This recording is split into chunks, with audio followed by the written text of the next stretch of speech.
पुरुषों का मुख्य हार्मोन होता है टेस्टोस्टेरोन। मेरे प्यारे प्यारे विद्यार्थियों, पुरुषों का मुख्य हार्मोन होता है टेस्टोस्टेरोन, राइट बात। का स्त्रवण होता है। ये टेस्टोस्टेरोन हार्मोन जो है ये कहां से आता है, कहां बनता है, शरीर के किस अंग में बनता है प्यारे विद्यार्थियों। कि हमारे टेस्टिस या वृषण जो होते हैं, ये रहे भाई टेस्टिस या वृषण। तो मेरे दोस्त, हमारे टेस्टिस के अंदर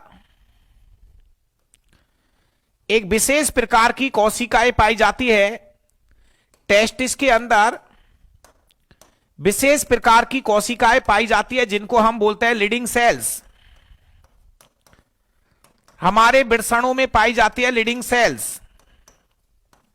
हिंदी में हम बोलते हैं इनको अंतराली कोशिकाएं। अंतराली कोशिकाएं।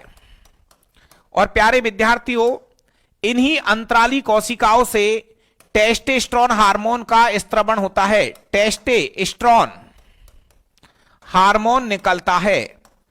तो हम कह सकते हैं फाइनली कि जो टेस्टोस्टेरोन हार्मोन है प्यारे विद्यार्थियों, ये हमारे वृषणों से आता है। वृषणों से आता है प्यारे विद्यार्थियों।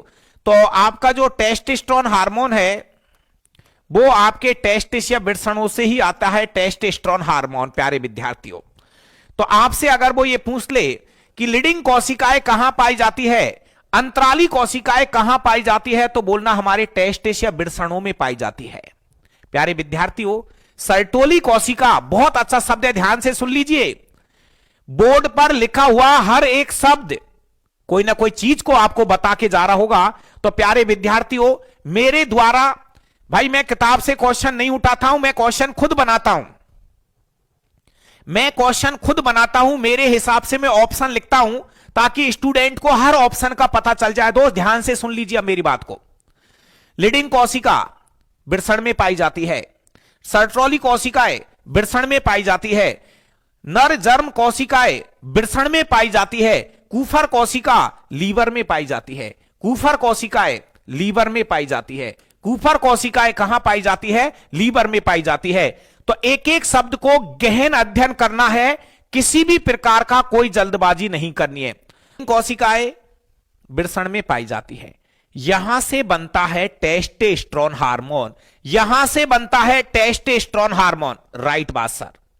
नंबर 2, सर्टोली कोशिकाएं वृषण में पाई जाती है। सर्टोली कोशिकाएं वृषण में पाई जाती है। ये शुक्राणुओं को पोषण प्रदान करेगी। ये शुक्राणुओं को पोषण देती है प्यारे विद्यार्थियों। शुक्राणु जो बनते हैं ना, शुक्राणु उनको पोषण देती है प्यारे विद्यार्थियों। और नर्म जर्म कोशिकाएं, इन कोशिकाओं में शुक्राणुओं का निर्माण होता है। इन कोशिकाओं में शुक्राणु बनते हैं नर जर्म कोशिकाओं में। क्वेश्चन है भाई, बहुत अच्छा क्वेश्चन है। शुक्राणुओं को पोषण प्रदान करने में, उनके विकास में सहायक कोशिका, अभी बताया है इसलिए मजा आ रहा होगा सबको। अभी बताया है इसलिए मजा आ रहा होगा। लीडिंग कोशिकाओं में क्या बनता है सर? इनमें तो टेस्टोस्टेरोन हार्मोन बनता है। लीडिंग कोशिकाओं में बनता है testosterone hormone. Very good sir, very good. ये तीनों संरचना वृषण में पाई जाती है। ये तीनों संरचना किसमें पाई जाती है? वृषण में पाई जाती है। लीडिंग कोशिका टेस्टोस्टेरोन हार्मोन बनाती है। सर्टोली कोशिका, प्यारे विद्यार्थियों अभी बता रहा हूं, नर जर्म कोशिका, यहां शुक्राणु बनते हैं। शुक्राणुओं का निर्माण होता है। शुक्राणु कहां बनते हैं? हमारे वृषणों में बनते हैं। शुक्राणु कहां बनते हैं? हमारे वृषणों में बनते हैं शुक्राणु। उनको पोषण देने का काम, दोस्त उनको पोषण देने का काम कौन करती है? सर्टोली कोशिका। शुक्राणु जो होते हैं ना, शुक्राणु उसी का खेल है भाई। ये प्रकृति उसी से चल रही है। तो उन शुक्राणुओं को पोषण देने का जो काम करती है वो करेगी सर्टोली कोशिकाएं। नोट करो भाई सर जी, शुक्राणुओं के निर्माण की प्रक्रिया को क्या कहते हैं? अच्छा शब्द है प्यारे विद्यार्थियों, आपको पता है, बहुत अच्छा शब्द है। शुक्राणुओं का निर्माण कहां होता है भाई? शुक्राणु कहां बनते हैं? ये हमारे वृषणों में बनते हैं, वृषणों में। शुक्राणुओं का निर्माण कहां होता है? वृषणों में। क्वेश्चन ये पूछा है शुक्राणुओं के निर्माण की प्रक्रिया को क्या कहते हैं? शुक्राणुओं के निर्माण की प्रक्रिया को क्या कहते हैं? तो इस प्रक्रिया का नाम है शुक्र जनन, स्पर्मेटोजेनेसिस। मेरे प्यारे विद्यार्थियों, अच्छा शब्द है, अच्छा शब्द है।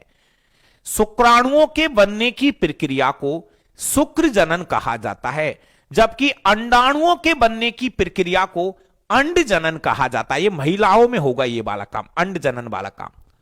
अंडाणुओं के बनने की प्रक्रिया को अंड जनन कहा जाता है, अंड जनन। बात शुक्राणुओं की चल रही है, तो शुक्राणुओं के निर्माण की प्रक्रिया को शुक्र जनन या स्पर्मेटोजेनेसिस कहा जाता है। प्यारे विद्यार्थियों, क्वेश्चन आ चुका है, एक लंबी पेशीय नलिका जो अधिवृषण को शुक्राशय से जोड़ती है। बहुत बढ़िया क्वेश्चन है प्यारे विद्यार्थियों, समझो ये हमारा वृषण है।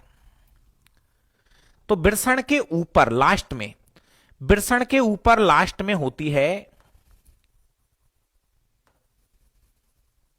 सुनो भाई, वृषण के ऊपर अच्छे से समझना भाई, देखो मजा आ जाएगा, माहौल बन जाएगा। एक बार आप ढंग से सुन लोगे ना तो बात ये चल रही है, वृषण के यहां से एक नली निकलती है। ये देखो माहौल बनने वाला है, तुरंत शांतिपूर्वक देख लो। प्यारे विद्यार्थियों, क्वेश्चन ये है, ये तो है वृषण, और वृषण जहां स्थित रहता है जिस हिस्से में, इसको बोलते हैं वृषण कोश। चारों तरफ जो झिल्ली पाई जाती है ये होता है वृषण। कहां होता है? वृषण कोश में होता है। बहुत बढ़िया साहब, बहुत बढ़िया। ये इसके ऊपर जो संरचना है, नंबर 2, ये जो संरचना है ये वाली, ये अधिवृषण है। वृषण के ऊपर होता है अधिवृषण। वृषण के ऊपर क्या है? अधिवृषण है। प्यारे विद्यार्थियों समझो आराम से, कोई दिक्कत वाली बात नहीं है, अधिवृषण। और प्यारे विद्यार्थियों, अब क्वेश्चन पूछा है कि अधिवृषण को शुक्राशय से, अधिवृषण को शुक्राशय से जोड़ने वाली नली, तो इस नली का जो नाम है ना, इस नली का नाम, इसका नाम है शुक्र वाहिनी, वाहिका, शुक्र वाहिका। प्यारे दोस्त, यहां एक अलग चीज होती है, इसको हम बोलेंगे शुक्राशय, शुक्राशय, इसको हम क्या बोलेंगे? शुक्राशय। ध्यान से सुनना दोस्त, इस नली की बात चल रही है।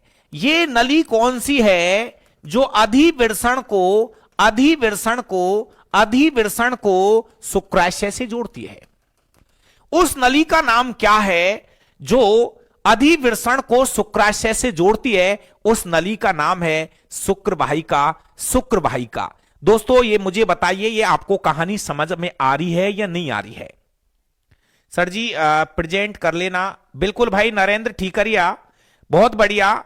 नरेश भाई, प्रेम, टोडा भीम से अनुज भाई, बहुत बढ़िया। मेरे सभी दोस्तों को तहे दिल से मेरा स्वागत है, नमस्कार। ये बात आपको समझ में आई क्या? वृषण के लास्ट में यहां ऊपर होता अधिवृषण, तो अधिवृषण को शुक्राशय से जोड़ने वाली जो नली होती है ना, इस नली को हम बोलते हैं शुक्र वाहिका, शुक्र वाहिका। शुक्राशय अलग है, शुक्राशय अलग है, शुक्र वाहिका अलग है। ध्यान से सुन दोस्त, शुक्राशय अलग है, ये रहा शुक्राशय तो, और ये जो नली है ना, नली, ये शुक्र वाहिका है। तो बात समझ में आई तो एक बार यस करो मुझे।